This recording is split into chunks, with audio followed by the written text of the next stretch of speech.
Já, það tap hérna á heimavelli gegn Stjörnunni, bara svona fyrstu viðbrögð eftir leikinn. Ég er bara sár og svekktur, vonsvikinn og finn til með stelpunum sem að sitja núna niðurbrotnar inn í klefa eftir að hafa spilað sinn, örugglega okkar slakasta leik á tímabilinu og það bara, þetta var leikur þar sem ekkert gekk upp hjá okkur og kraftmikið lið Stjörnunnar mætti tilbúið í þennan leik og uppskora það sem að það áttu skilið og ég er hræddur að við höfum gert það líka.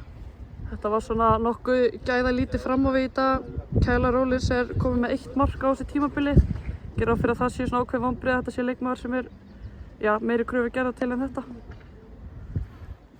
Já, ég er bara alveg örugglega. Ég held að við getum fundið eitthvað hjá öllum leikmönnum okkar sem að vantar eitthvað upp á eða gæti verið betra en hún er búin að standa sig gríðarlega vel fyrir okkur og er að skila vinnu sem að fáir virðast taka eftir en okkur er svo sem alveg saman það. Mörkin koma hvort sem það er hún eða Unnur eða einhver önnur sem er að spila framál á velli hjá okkur. Í dag var sóknarleikur liðsins bara ekki góður og það var ekki einhverjum einstaklingi að kenna. Jelena er í liðsstjórn í dag, hver er staðan á henni?